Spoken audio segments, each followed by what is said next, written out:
Selamat datang di channel saya. Di video kali ini, saya akan bahas tentang IPO perusahaan PT Terang Dunia Indonesia Tbk atau bisa disingkat kode emiten yaitu UNTD.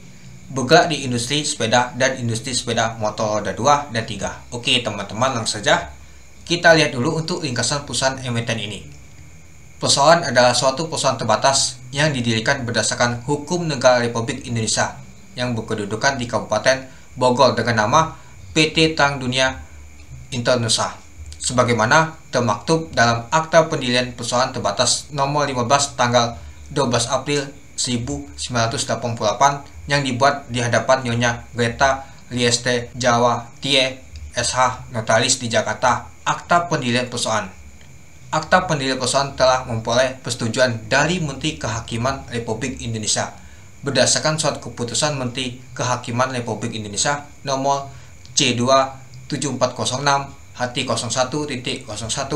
TH88 tanggal 22 Agustus 1988 dan telah didaftarkan dalam buku Register Pengadilan Negeri Jakarta Pusat di bawah nomor 1330.92 tanggal 15 Mei 1992. Kegiatan usaha perusahaan pada saat ini pendirian antara lain berusaha dalam bidang perdagangan pada umumnya, baik atas perhitungan sendiri maupun atas tanggung jawab pihak lain secara komisi, termasuk pula perdagangan impor, ekspor, lokal, dan antar pulau. Yang kedua, berusaha dalam bidang perindustrian pada umumnya, satu dan lain dalam arti kata seluas-luasnya.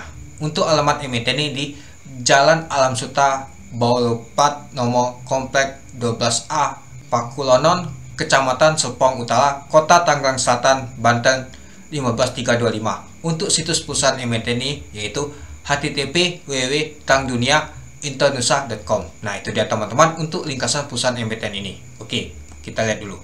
Nah, ini dia contohnya. Ini adalah sepeda listrik, teman-teman. Nah, ini baru motor listriknya.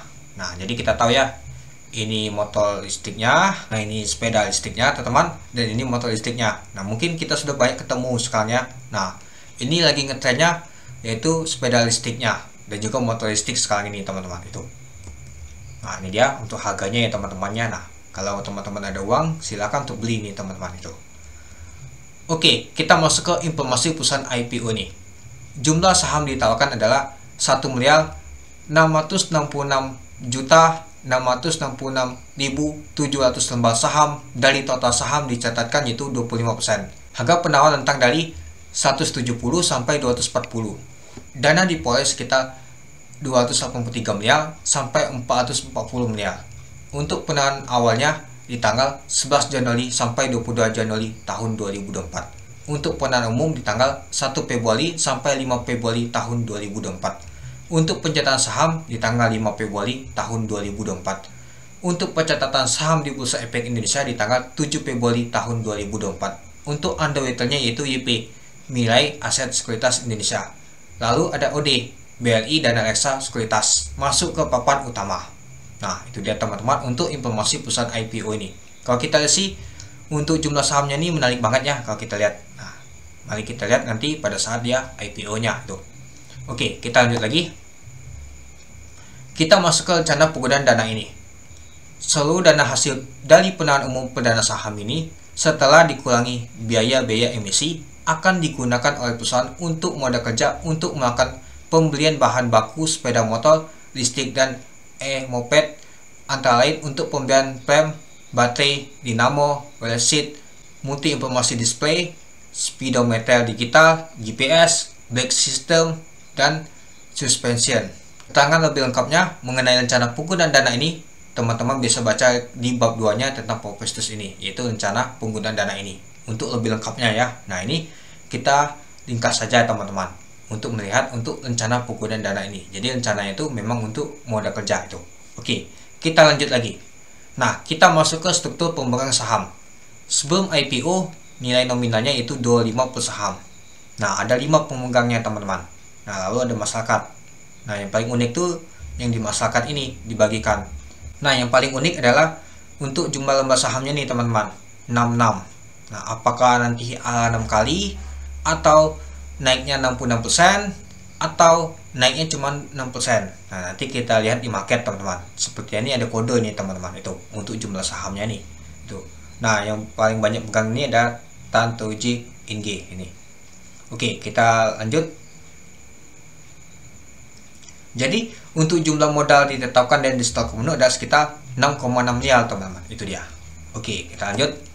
Nah, kita lihat dulu nama itu pembatasan atas saham yang diterbitkan sebelum pemilihan umum ini.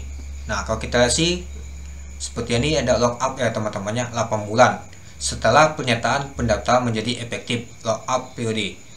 Tidak terdapat pihak yang memperoleh efek bersifat ekuitas dari perusahaan dengan harga atau nilai konversi dan harga pelaksanaan di bawah harga pemilihan umum perdana saham dalam jangka waktu 6 bulan sebelum penyampaian pernyataan pendaftaran ke OJK. Jadi dilarang untuk mengalihkan sebagian atau seluruh kepemilikan atas efek bersifat ekuitas perusahaan tersebut sampai dengan 8 bulan setelah pernyataan pendaftaran menjadi efektif itu. Nah, untuk Andre Mulyadi, Stephen Mulyadi, dan Henry Mulyadi selanjutnya disebut sebagai para pemegang saham pengendali. Kita lihat dulu. Nah, ini dia. Nah, ini dia sebagai pemegang saham pengendali itu. Telah bersedia untuk tidak mengalihkan pengendalian pada perusahaan sampai dengan sekurang-kurangnya 12 bulan setelah pernyataan pendaftaran penawaran umum saham perusahaan menjadi efektif. Hal ini telah diungkap para pemegang saham pengendali perusahaan pada surat pernyataan pada tanggal 12 Oktober tahun 2023 itu. Nah, tidak terdapat saham perusahaan yang dimiliki oleh perusahaan sendiri, saham tersiali itu dia. Nah, sehubung dengan cara penawaran umum saham perdana perusahaan ini, perusahaan telah mendapat persetujuan dari PT Bank Sentral Asia Tbk berdasarkan surat nomor. Nah, silakan teman-teman lihat untuk suratnya ini. Nah, tanggal 30 Mei tahun 2023 dan juga untuk PT Bank OCBC NSP Tbk. Nah, ini ada juga perjanjian juga teman-teman. Nah, teman-teman bisa cek untuk prospektusnya itu. Kalau nggak salah sih dari hutangnya itu. Oke, kita lanjut lagi. Nah, kita masuk ke struktur kepemilikan perusahaan ini. Dan juga ya teman-temannya. Nah, ini dia ada si Tan Toji Inge. Nah, ada Eric, ada Stephen, ada Andre, ada Henry, dan masyarakat. Nah, masyarakat ini. Nah, ini ada yang sudah IPO ya teman-temannya, yaitu saham dengan kode emiten yaitu BAIK. Nah, PT Sepeda Bersama Indonesia Tbk. BAIK ini teman. Nah, ini nanti kita lihat juga ya. Nah, ini juga anak-anak usahanya PT Cahaya Hidup Indonesia, PT Bintang Cipta Abadi, PT Bintang Mas Lestari, PT Bintang Timur, PT Wahana Inti Utama. Nah, ini dia. Ini urutannya teman-teman, struktur kepemilikan perusahaan ini. Nah, teman-teman bisa lihat ya, tuh ini ya, tuh. Nah, ini yang mau IPO-nya itu. Oke, kita lanjut lagi. Nah, kita lihat dulu nama tuh dewan komisarisnya teman-teman. Nah, ini ada Tan Eriknya. Nah, sebagai komisaris utama. Nah, dia megang di sini tadi, yaitu PT Tang Dunia Wahana, PT Bintang Timur, PT Tang Dunia Internusa itu. Jadi masih berjabat semua dia. Nah, lalu ada Pota Sihotang. Nah, ini saya lihat ada pegang PT Mina Padi Investama Sekuritas Tbk. Padi kalau nggak salah ya teman-temannya. Kalau nggak salah sih harga padi sekarang ini 7 nggak salah harga sahamnya. Nah, teman-teman bisa cek ya. Nah, lalu yang lainnya juga itu. Oke, kita lanjut lagi. Nah, lalu ada Stephen Mulyadi. Nah, jadi Stephen Mulyadi ini ada pegang juga PT Asia Power, ada juga PT Wahana Retail Indonesia. Nah, ini juga teman-teman. Beliau adalah saudara kandung dari anggota direksi perusahaan lainnya dan komisaris utama perusahaan. Nah, jadi ini Stephen Mulyadi. Nah, kita lihat juga ada nama tuh Andre Mulyadi. Dan ini masih nama tuh keluarga. Nah, ini dia. Masih ada nama tuh saudara kandung itu. Nah, ini dia pegang. Nah, si Andre ini megang nama tuh PT Sepeda Bersama Indonesia Tbk. Baik ini. Nah, ini dia yang pegangnya si Andre Mulyadi ini itu. Jadi kita tahu itu temannya. Nah, menjabat sebagai direktur perusahaan sejak tahun 1988 sampai saat ini, dan saat ini beliau juga menjabat di beberapa posisi pada aplikasi perusahaan. Nah, jadi ada aplikasi dari saham baik itu teman-teman, itu dia. Dan juga si Henry Mulyadi ini sama saudara kandung juga, dan juga ada pegang juga yang sudah IPO yaitu PT Sepeda Bersama Indonesia Tbk nih, baik ini itu. Nah, jadi kita tahu ya teman-temannya, dan ini ada aplikasi semua itu. Oke, kita lanjut lagi. Nah, ini dia baik teman-teman. Nah, untuk harga IPO kemarin itu adalah 170 dan harga saat ini Sejak saya buat video ini harganya 416 teman-teman. Ternyata harganya sudah tinggi banget ya, sudah begal ya teman-temannya itu. Nah, apakah saham untuk ONTD ini bisa begal juga seperti baik ini? Apakah bisa nyusul ke baik nanti? Nanti kita lihat teman-teman. Nah, kita masuk ke laporan keuangan. Nah, kalau kita lihat sih dari jumlah aset ya di tahun 2020 ke tahun 2021 mengalami peningkatan. Di tahun 2022 juga mengalami peningkatan. Di tahun 2023 sampai di bulan Juli dia mengalami peningkatan juga. Nah, untuk utangnya jumlah likuiditasnya kalau kita lihat sih dari tahun ke tahun ternyata mengalami peningkatan. Nah, sampai di tahun 2023. Untuk ekuitasnya juga sama dari tahun ke tahun pastinya mengalami peningkatan. Tapi yang parahnya nih yaitu untuk jumlah likuiditasnya nih, utangnya ini lumayan tinggi banget ya teman-temannya dibandingkan ekuitasnya itu. Jadi kita sudah tahu ya bahwa utangnya ini lumayan tinggi juga. Nah, nanti teman-teman bisa cek ya untuk nama tuh hutangnya baik itu jangka pendek dan juga panjangnya di prospektusnya. Ini saya ringkas saja ya teman-temannya untuk membersihkan waktunya. Jadi kalau kita lihat sih untuk utangnya ini lumayan tinggi banget ya teman-temannya dibandingkan ekuitasnya itu. Oke, kita masuk ke laporan laba rugi dan penghasil komprehensif lainnya. Nah, di tahun 2020 kita lihat nama tuh penjualan netonya. Kalau kita lihat sih ke tahun 2021 ternyata mengalami penurunan. Di tahun 2022 juga mengalami penurunan. Tapi di tahun 2023 di bulan Juli meningkat sangat drastis.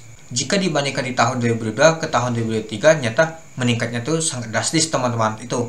Nah, kemungkinan di tahun 2023 nih mencetak labanya lebih besar dibandingkan di tahun 2022 itu.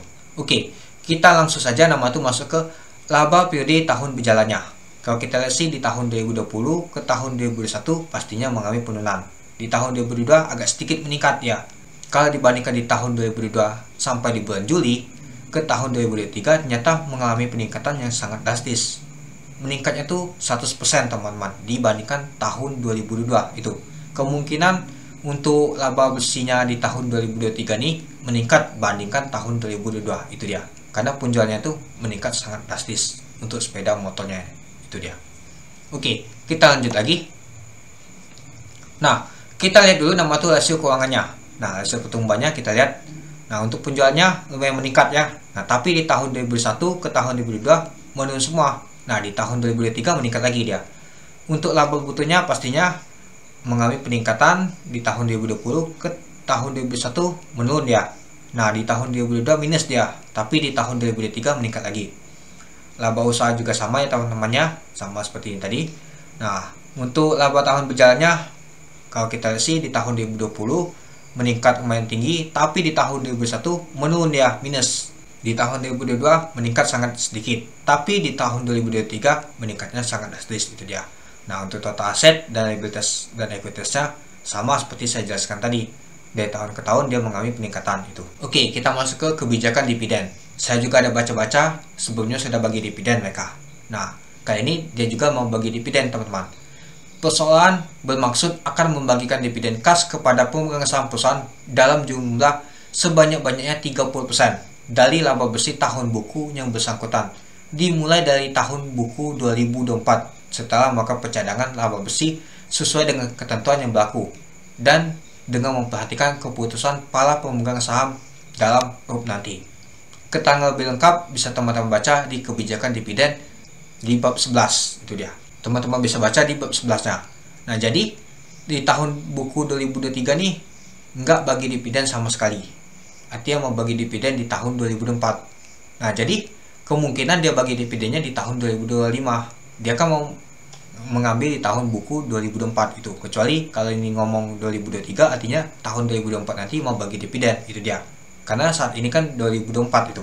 Oke, kita masuk ke policy ONTD di tahun 2022 untuk harga di 170 dan 240. Untuk PBP nya di 170 6,73 kali, untuk di 240 9,51 kali. Untuk pelnya di 170 26,93 kali, untuk di 240 yaitu 38,02 kali. Untuk BP sama rentang harganya 25,24, untuk delnya juga sama rentang harganya 393,35%, untuk E juga sama untuk rentang harganya 25,01%. Untuk EPS 6,31, untuk jumlah saham di stok penuh adalah 6,6 miliar. Untuk ekuitasnya 168 miliar, untuk laba bersih 42 miliar. Untuk total hutangnya 594 miliar. Untuk market cap di 170 yaitu 1,1 triliun. Untuk market cap di 240 yaitu 1,6 triliun. Nah, itu dia teman-teman untuk policy UNTD di tahun 2022 nih. Kalau kita lihat sih mahal banget ya teman-temannya untuk policy nih. Tapi sih kalau kita lihat sih untuk dealnya nih tinggi banget ya teman-temannya, sampai mencapai 353,35% utangnya itu. Oke, coba kita lihat di tahun 2023 disetahunkan. Nah, untuk rentang harganya sama ya, 170 dan 240. Untuk PBP-nya di 170 yaitu 5,27 kali, untuk di 240 yaitu 7,44 kali. Untuk per-nya di 170 14,37 kali, untuk di 240 yaitu 20,29 kali. Untuk BP-nya yaitu 32,27. Untuk DEL-nya juga sama, rentang harganya 287,02%. Untuk RAI juga sama 36,66%. Untuk EPS juga sama, rentang harganya 11,83. Untuk jumlah sahamnya 6,6 miliar. Untuk ekuitasnya yaitu 215 miliar. Untuk laba bersih di tahun 2023 disetahunkan yaitu 78 miliar. Untuk total utangnya 617 miliar. Untuk market cap di 170 yaitu 1,1 triliun. Untuk market cap di 240 yaitu 1,6 triliun. Nah, kalau kita lihat sih di tahun 2023 agak lumayan ya dibandingkan tahun 2022. Jadi policy di tahun 2023 ini cukup menarik dibandingkan di tahun 2022. Apalagi dia mencetak laba lebih besar dibandingkan tahun 2022. Nah, kalau kita lihat sih untuk ekuitasnya ini meningkatnya di tahun 2023 dibandingkan tahun 2022. Jadi dealnya nih menurun dibandingkan tahun 2022, itu dia. Kita masuk kesimpulan. Yang pertama, kinerja perusahaan saham UNTD dari tahun 2020 ke tahun 2022 mengalami penurunan dalam penjualan. Tapi di tahun 2023 sampai bulan Juli mulai mengalami peningkatan lagi untuk penjualannya. Yang kedua, tujuan pengguna dana lumayan menarik untuk seluruhnya modal kerja, seperti yang kita lihat tadi. Yang ketiga, untuk underwriter dari IPO saham UNTD adalah YP dan OD. Secara histori lumayan menarik, sering di hijau dan ditutup arah. OD terakhir bahwa MSCA ditutup zona hijau 15% ya teman-teman. Dan YP jarang mengecewakan juga, dan sering ditutup arah dan juga di zona hijau itu. Mari kita lihat dulu untuk track record underwriternya. Nah, ini ada track record untuk nilai aset sekuritas YP. Nah, kita lihat dulu untuk di tahun 2022 ya, ADCP yaitu minus 0,15%. Nah, mungkin saham BUMN ini teman-teman ya. Untuk baik, nah ini dia teman-teman, baik bisa 2 kali arah teman-teman di papan pengembangan. Nah, ini adalah apresiasi dari UNTD tadi teman-teman, dan juga ada komisaris direkturnya tadi itu. Lalu ada Win 2 kali arah, Aku 1 kali LB, KKS 20%, Tool 1 kali arah, Cabut 1 kali arah, MMix 1 kali arah, untuk PT 10%. Nah, jadi kalau kita lihat di tahun 2022 ini cukup menarik ya teman-teman ya. Coba lihat di tahun 2023. Kalau di tahun 2023 nih untuk bimbel dikarenakan papan apresiasi 6 kali ALB, HIL 6%, NNS 6% juga, untuk ERA 3%, untuk Cyber 2 kali A. Nah, saya harap sih untuk UNTD ini nggak ada nama tuh PC Almet, takutnya saja, karena untuk penahan awal itu lama banget ya teman-temannya. Seperti kemarin ada PC Almet ya, nggak ala dia teman-teman, malah ditutup 3%. Dia sempat yang naiknya hanya 10% saja kemarin itu itu. Oke, coba kita lihat untuk OD, BLI Dana Reksa Sekuritas. Nah, untuk BLIS 6%, untuk DAK 1 kali arah, Tugu minus 6%, Buka 1 kali arah, WMU 2 kali arah, Lans 13 kali arah, MTEL minus 437%, MPP minus 0,62%, untuk Cabut 1 kali arah, Beli Kuning Pinti 10%. Untuk di tahun 2023 Cuan 6 kali arah, untuk NNS 6,29%, untuk AMN 3%. Untuk di tahun 2024 MSCA yang baru saja IPO ditutup di 15%. Nah, jadi cukup menarik ya sekarang untuk OD ini. OD baru saja ngawal, tanya menarik. Nah, tahunnya dia collab lagi, ngawal lagi dia teman-teman. Yang keempat, IPO saham UNTD tergolong lumayan agak mahal polisinya. Saham UNTD mirip seperti saham BEK. Saham BEK bisa 2 kali arah, dan juga untuk terikutnya seperti yang kita lihat tadi, yaitu YP juga sama-sama teman-teman, dan juga collab dia pastinya. apakah saham UNTD bisa ala 2 kali? Ada kode di jumlah angka saham teman-teman, yaitu 66. Nah ini masih penasaran saya 66. Apakah ala 6 kali? Apakah ditutup 6%? Atau tutup di 66%? Itu perlu dipertanyakan nantinya pada saat kita lihat market nanti. Kode 66, kemungkinan besar sih hari pertama bisa ala nih, bandar nembok kode 66 dia itu. Yang kelima, sepeda dan motor listrik sudah mulai diminati pasar. Dari lihat kita jumlah penjualan tadi di tahun 2023 meningkat sangat drastis dibandingkan tahun sebelumnya teman-teman. Mungkin kedepannya akan makin ramai untuk motor dan sepeda listrik ini teman-teman itu. Yang keenam, harga IPO saham UNTD lebih cocok di sekitaran atau bawah 200. Di atas 200 itu pastinya kurang menarik karena alanya 25%. Sedangkan harga di bawah 200 yaitu 35% itu. Nah, saya harap sih harganya itu di bawah 200 atau di 200 saja masih cukup naik 35% itu. Kalau di atas 200 sih pastinya naiknya itu cuma 25% teman-teman itu. Itu harapan saya. Nah, yang ketujuh, IPO saham UNTD lebih cocok memanfaatkan momentum jangka pendek saja teman-teman. YPC aja, yang penting kita cuan, itu aja. Seperti saya jelaskan di video saya sebelumnya itu. Mungkin beberapa kali ala tahunnya kebuka, saya akan tetap jualan teman-teman itu. Meskipun sudah diminati sepeda dan motor listrik ini ya, karena kita butuh dana, mungkin kita akan pindah lagi ke IPO lainnya itu. Nah nanti kalau misalkan ada tambahan di prospectus finalnya, nanti saya akan buatkan juga teman-teman. Nanti kita lihat ya, berapa sih jumlah untuk penjamin MSCI efeknya, apakah paling banyak IP atau OD. Nanti kita lihat teman-teman. Dan juga saya berharap sih tidak ada nama tuh PC Alamet. Karena kalau kita lihat sih peran awalnya itu lumayan lama juga ya. Dari tanggal 11 hari ini sampai di tanggal 22 ya kalau nggak salah tadi. Nah itu lumayan lama banget. Biasa sih kalau misalnya nggak ada PC Alamet bisa butuh waktu 3 hari atau 5 hari saja. Contohnya seperti SMG aja butuh waktu 4 hari untuk peran awalnya, nggak terlalu lama. Ya saya harap sih nggak ada nama itu PC Alamet. Kalau ada pastinya untuk saham UNTD ini berat banget untuk naiknya. Sebagai contoh yaitu seperti saham L kemarin naiknya hanya 10%, ditutup di 4%. Itu kecil banget teman-teman. Lebih baik nggak ada nama itu PC Alamet, biarkan market bergerak sendiri.